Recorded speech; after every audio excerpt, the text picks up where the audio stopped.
or I said did, but John McCain calls for Roger Stone to be called before a committee, or John McCain wants Roger Stone called before Congress, before the Senate. That was the headline 3 days ago. And then now we keep saying they want him dead before. There it is, McCain. Stone should testify to the Senate. Let's find the video if you can. Thanks. It's on CNN. So they definitely don't want him alive. They want him to be dead to have the testimony. And I got to tell you, talking to my Navy SEAL buddy here, Craig Sawyer, he thought it was pretty suspicious as well, Roger. I know you got a guest coming up here, and I'm glad you're able to make it on air. Thanks, Alex. I got a little bit of a headache and a little bit of problem with blurred vision. So concussion. Well, I had blurred vision in my right eye, but this is the eye in which I had surgery for a detached retina, which I sustained in a foolish boxing match about 1.5 years ago. Yeah. So after the show, I now have to go to see an eye specialist. That's a very nice houndstooth jacket, though. Thank you. You know, I neglected to grab a necktie on the way, so you get me the way I am. Well, you got a guest coming up in 5 minutes, but everybody wants to hear Roger Stone. Well, look, we're not drama queens. I'm not either. You've never in 40 years in politics made claims. You were hit with polonium. Now they've T-boned you. They ran off this big dark sedan. This stuff's going on.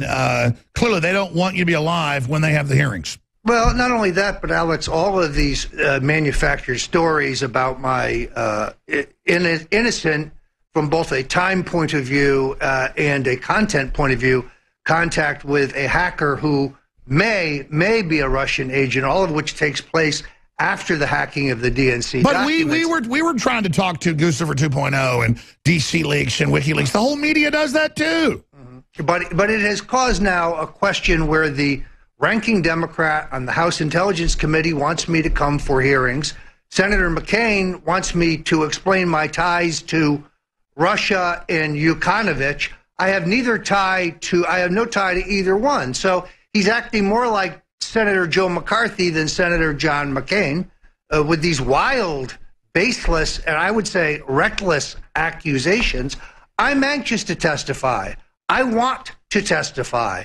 Somebody very clearly does not want me to testify. Sure, they want to demonize the straw man and the ghost when the ghost can't speak there.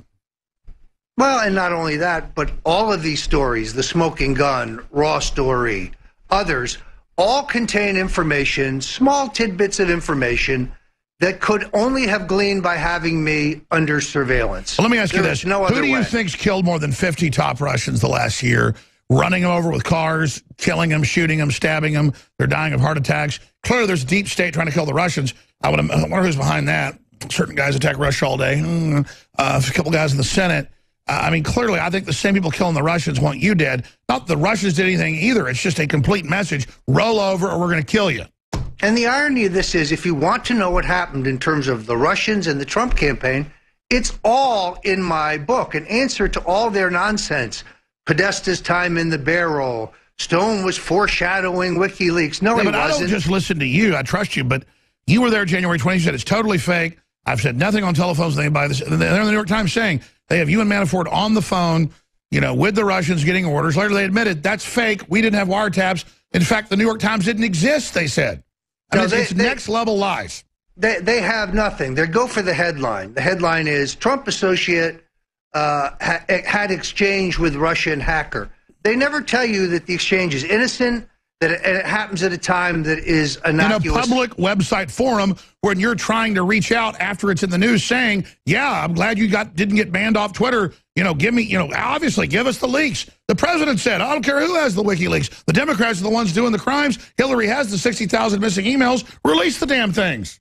Well, I agree. We have a lot more in the show later on to talk about. I'll say this. If the Russians have evidence of the Democrats being pedophiles, I want Russia to release it. I'm not a Russian agent. I mean, I don't care if the Easter Bunny has the info.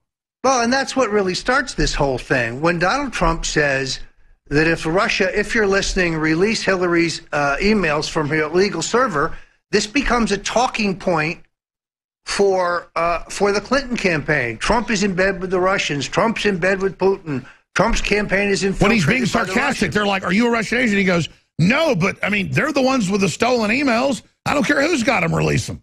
Yeah, no, the irony, of course, is, and nobody's done a better job of this than Dr. Jerry Corsi, there at InfoWars is it's actually Hillary and the Podesta brothers and her husband who are in bed with the I had Craig Sawyer, who was a top Navy SEAL over a major Navy SEAL group. Let's leave it at that. And I had Colonel Schaefer on today, super high level, as you know, in intelligence groups, saying there's no Russian connections to Trump or you or anybody. It's all the Democrats. But in history, they're the ones known in the old Soviet area that had the Russians' hand up their rear end. Meanwhile, Alex, as I write and post and refute these mainstream media lies, I see Google and Facebook and Twitter fooling with my logarithms. So my defense is not reaching as broad a cross-section of people that I would don't want. worry, it's reaching. You know what? Tell about the car. It rams into you. It's got dark windows. It backs out. It speeds off, T-bones you. But thank God for airbags. I can see your jaw's bruised. You got a concussion, but... Well, I was driving to Orlando. I was in the passenger seat. A young man who works with me was driving. We were headed down through a residential area, trying to get to a main artery that would take us to the turnpike. And this car appeared out of nowhere from our right, T-boned the car. I was in the passenger seat, hit us at the passenger seat. The airbags went off in the front and the side. So I could no longer, had no vision. The driver's airbag did not inflate. The entire right side of the car was smashed in. But he told me the driver threw it in reverse, backed up, had sustained some small damage, and took off, just took off. And the rear plate was obscured. So, you know, if I had not written a number of books that exposed the malfeasance of the CIA, if I did not know in my heart that the fact that I can prove there were no Russian contacts, and that is problematic because the deep state definitely had President Trump under surveillance, candidate Trump under surveillance, but their rationale for doing so has just collapsed. There is no Russian influence that would justify such spying. Let's say this: if you got hit by a big truck and then the truck had been stolen, then we know for sure, because that's a classic way to kill somebody, is T-boning them with a cement truck. Alex, if that happens, I'm counting on you to open the Roger J. Stone Memorial Foundation and let the good folks at InfoWars support your work even further. Well, believe me, this is getting out of control. I mean, they do not want you to testify. They keep saying they're going to do it, they don't do it, because, as you said, it's all fake. Now they admit there's nothing in the intercepts, so they just go, oh, there's no intercepts. First, we have the intercepts, we're tapping them, we're watching all of them, FISA on Stone, we're watching Trump Tower, we have General Flynn on the tape, and then it's like, but nothing said, so we didn't do it. Like, we have no memory. Roger, take over. I know you have another guest, my friend, but go ahead. We have Abraham Bolden is joining us. He's the only guest we have today, and this is someone whose story has fascinated me. Abraham Bolden served his country ably as a Secret Service agent, but because of things that he experienced on November 22nd, 1963, and in that period, and his propensity to be a whistleblower, he was penalized by our government. Mr. Bolden, are you with us? Yes, there he is. I'm with you, Roger, and thank you for interviewing me, you and Alex. Well, more people need to know your story, so I'm going to sit back and let you tell it the way you want. Tell our listeners who you are and about your service to our country and what you've experienced, because I think you have been wrongly convicted of a crime and that President Trump should pardon you, but I want folks to know why. Take it away. Yes, Roger, I heard the tail end of the conversation that you were having with Alex just a few seconds ago, and I would like to say that there are more than one way to assassinate a president. One is with a bullet, the other is assassinate his character and everything that he's trying to do. And I think that you'll find out that that's what's happening to our president today. They're trying to assassinate him alive, and I hope it doesn't work because he deserves a chance. But as far as I'm concerned, I was an Illinois state trooper before I went into the Secret Service. I went into the Secret Service as a young man. I had idealistic attitudes about the government organizations and the government functions. Now, when I went into the Secret Service in October of 1960 under President Eisenhower, I was the first African-American Secret Service agent, period. Now, I went into the Secret Service and I was stationed in Chicago, Illinois. After Kennedy won the election, I was stationed in Chicago, Illinois, and he was coming to Chicago in order to make a visit to Chicago for a convention that Mayor Daley was giving at McCormick Place. I was a new agent, and in 1961, on April the 28th, when the president arrived at McCormick Place, they, Secret Service agents, had positioned me in front of a washroom, which was very degrading for the plainclothes Secret Service agent. They removed me from my position, which was by the entrance door where the president was supposed to go through, and put me in front of a washroom downstairs. Now, being a new Secret Service agent, I couldn't complain too much, but when the president came at 8:30, his motorcade arrived. And fortunately for me, as fate would have it, the first thing that the president wanted to do was use the washroom. And there I stood. So when the president came down the steps, he was accompanied by all the elite officials, the people, Mayor Daley, who had put over the president in electoral votes so far as Illinois was concerned by about 8,000 votes. So now here comes the president, walks down the stairs, and he stops in front of me. And he asked me, he said, "Are you a Secret Service agent, or are you one of Mayor Daley's finest?" I said, "I'm a Secret Service agent, Mr. President." The president looked at me after one of the agents had told him my name and said, "Mr. Bolden, has there ever been a Negro agent on the Secret Service White House detail in Washington, D.C.? I said, "Not to my knowledge, Mr. President." He said, "Would you like to be the first?" I said, "Yes, sir, Mr. President." He said, "I'll be looking forward to seeing you on the Secret Service White House detail." And on June the 6th of 1961, I became the first African American to serve on the Secret Service White House detail. And now, when I arrived in Washington, D.C., Roger, I expected there to be some prejudice because we were in a situation, a racist situation that was going on all over America at that particular time. So now, when the president came into office, you know, during that time, there were serious bus riots, there were racial stripes, there were lynchings, there were shootings, and there were murders, and all types of things going on that was divisive. Mr. Bolden, I'm going to stop you there. We're going to pick up your story on the other side here. Many thanks. Welcome back to InfoWars. I'm Roger Stone, sitting in for my friend Alex Jones. And it is our privilege to have with us today Abraham Bolden.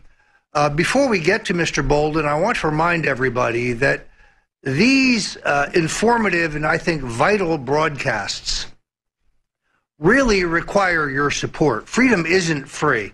And this is why it's so important that you support the InfoWars program by going to the Infowars.com store. Now, I have come to learn that Alex Jones and his people put no product for sale on this site that they themselves have not tested, that others have tested, that they have determined in the marketplace is the very best. If you are buying natural supplements, herbal supplements, and other very specially designed formulas, you aren't getting filler, folks. You aren't getting second-rate material. You are getting the very best, whether it is water filters or whether it is probiotics or whether it is any of their products. And of course, I particularly think it's important to support the movement with our T-shirts. The Trump-Pence 2020 T-shirt, destined for the Smithsonian, an instant classic. My favorite, the Hillary for Prison 2017 T-shirt, a prophetic piece of history. This is something you will want to have before it gets to the Smithsonian.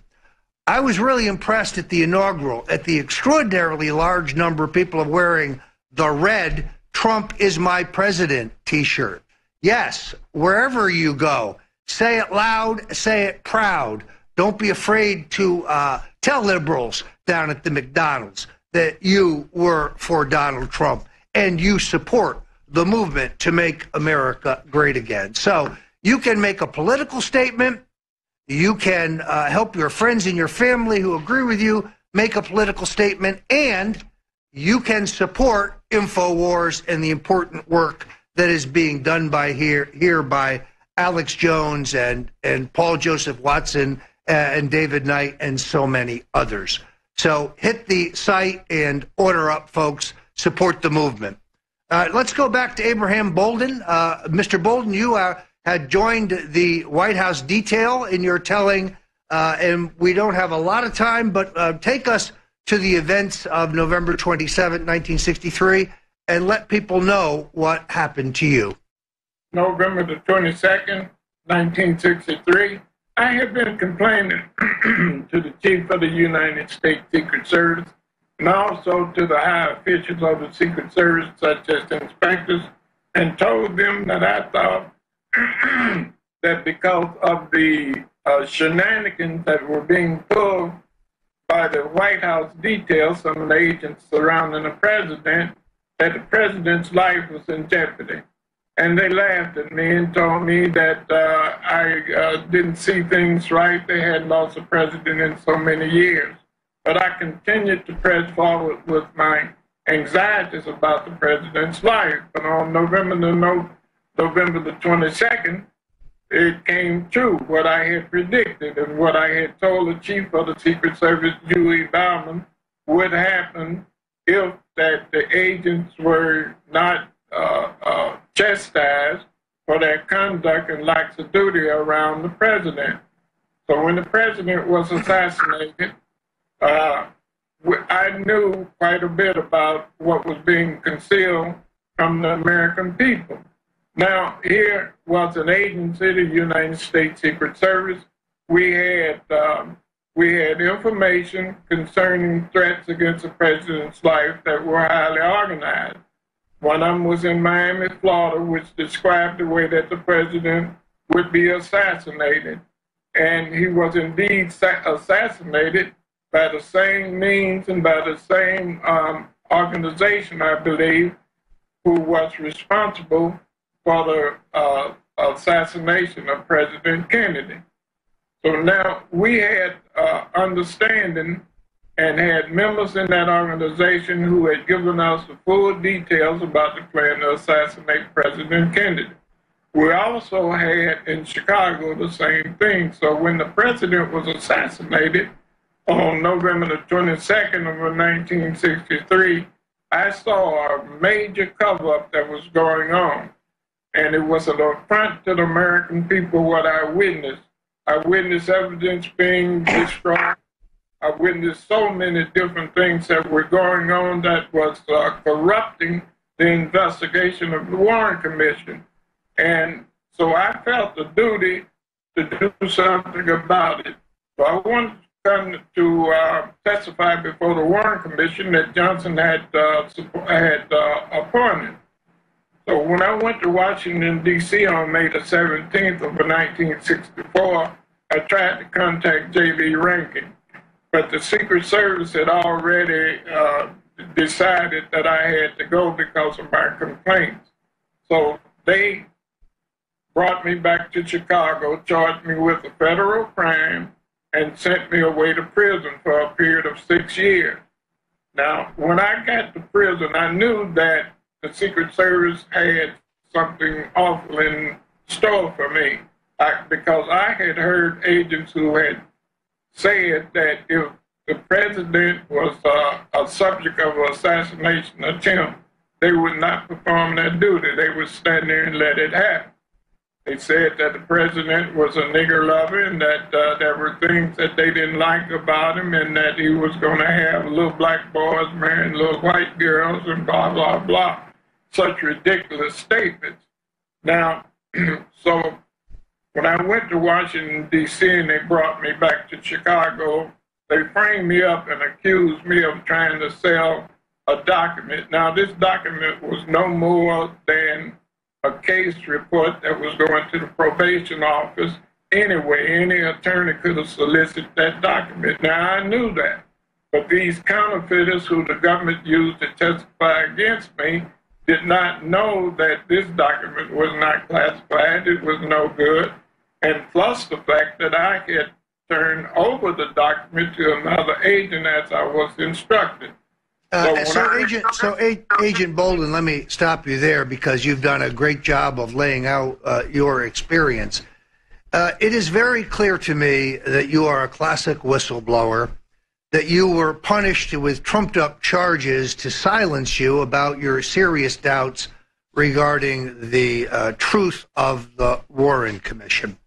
And I know, despite the fact that you are a compelling and articulate spokesman for what happened to you and your life's experience, that the mainstream media has a greater interest in covering up your story and not giving you the opportunity to tell the American people, what really transpired. Now, as the first African American to serve on a White House detail, you're a historic figure, much in the way that, say, Barack Obama is a historic figure as our first African American president.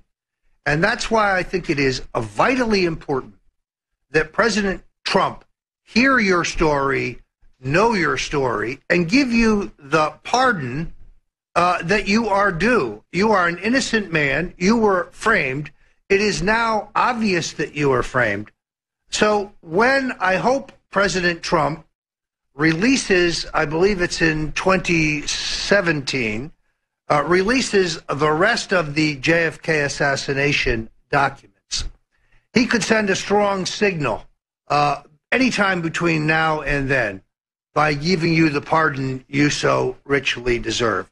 I thank you for joining us today. We're a little out of time because of my travails this morning with a suspicious driver, but I thank you for joining us here at Infowars.com. Thank you very much, sir. It was my joy in being with you. Thank you very much, and thank Alex Jones also. Many thanks. All right, I'm Roger Stone. We are here on Infowars, an eventful day. It seems to me that the Russian narrative is being driven largely because the Obama administration did, in fact, conduct surveillance on candidate Trump, despite their denials and their efforts today in the mainstream media to convince people otherwise. I would point out to you that the Watergate break-in was in June of 1972, and Nixon and his men kept a lid on it so effectively that Nixon won the 1972 election in a 49-state landslide. It was not until the following year, and even at that, a year later, that the dogged reporting of Woodward and Bernstein and others in the media, including the New York Times, would uncover enough illegality and enough misdeeds to cost Richard Nixon of the White House. So it will be on the question of the surveillance of Donald Trump. The idea that Trump made this up from thin air or that he read it in Breitbart is false. The government will act to conceal the proof, probably by having the actual dirty work done by a third party, most likely in this case of the Brits. I know for an absolute certainty, and at the right time I will provide proof that, in fact, Donald Trump came under surveillance during the Bush administration as a part of a broad government program where many people were under secret surveillance. This is the collection of metadata that James Clapper lied about in front of the Congress. So candidate Trump was under surveillance long before he was in politics, long before he was a candidate for president. I believe the government had him under surveillance in both New York and Palm Beach at the end of the Bush administration and into the Obama administration. At some point, I believe this surveillance was intensified. The reason? Well, because Trump's associates were in bed with the Russians. The problem is, for them, we weren't. And they have no proof of same. The problem here is that at some point, the scrutiny of Trump, which had begun under Bush, is most likely intensified by the FISA court with FISA court approval. I believe it is correct, as Mark Levin has reported, that the Obama Justice Department went to the FISA court, the super secret FISA court, first in June and then in October of last year. In October, their request for formalized surveillance on candidate Trump was most likely approved. The smoking gun attack on me, a scurrilous piece, rife with both inaccuracies and innuendos, but also contains a number of things that could only be learned through surveillance of yours truly. A story put up by Raw Story, a fake news site often used by the left, and a host of other leftist recycle shops. All those stories contain tidbits of information that could only have been gleaned if I was, in fact, under surveillance. So if this is surveillance approved by the FISA warrant, then leaking this information, the smoking gun, would constitute a felony. The same kind of felony that was committed when someone in the intelligence agencies leaked the fact that General Flynn was under surveillance. That kind of illegal leak. I have retained two prominent attorneys, former U.S. Attorney Kendall Coffey and Grant Smith, Esquire of Fort Lauderdale, not for any defensive purpose, but to examine whether I can bring an action against the government to end this narrative that Stone is under investigation and he colluded with the Russians. If Chairman Nunes of the House Intelligence Committee doesn't know enough about my interaction with Grucifer 2.0, which I have pointed out is both innocent and meaningless because of its content, and meaningless legally because of the time frame in question. It comes long after the very hack that the smoking gun accuses me of colluding with Grucifer 2.0 on. Impossible unless one had a time machine. So it is important that I have the opportunity to come before the committee. You see, Chairman Nunes, Senator McCain, they can't read my defense because Google and Twitter and Facebook are sitting on my algorithms, and many of my close friends and longtime followers in social media say that they aren't getting my tweets, that they wonder if I am okay. Well, I am perfectly fine other than a headache and a little blurred vision. But I am tired of this deep state harassment. I am never going to stand down in the fight for America. Somebody's going down, but it's not me. It's the globalists. This is why I have been targeted. This is why Alex Jones is targeted. This is why they want to censor us. The liberals seem quite illiberal to me when it comes to free speech. They hate a free speech. They hate the First Amendment. Oh, they love it if it's theirs. But if it's your free speech, well, then they're not so interested. If you look up Fannie and Freddie and Infowars.com in one Google search feed, you should get a great story by Jerry Corsi exposing corruption at those agencies. But you won't find it in their search feed. Google, stop playing games. I'm Roger Stone. Thanks for joining me here at InfoWars. We'll be right back. Before we break, go to the Infowars.com store and grab your mint copy of The Making of the President, How Donald Trump Orchestrated a Revolution. Many thanks, and we'll be right back. I'm Roger Stone. Welcome back to InfoWars, an eventful day here. I survived what some are describing as an assassination attempt this morning when I was T-boned on my way to a speech in Orlando. I was in the passenger side. We were hit broadside by a dark-colored sedan with tinted windows. You could not see the driver. The airbags, I think, protected me from further injury. The local police took over an hour to show up to take the report. I am glad to be alive. You know what's great about the American people is back when I was ill, the result of what I believe to be poisoning around Christmas, I had literally thousands and thousands of patriotic Americans wishing me the best, inquiring about how I felt and wishing me get well soon wishes.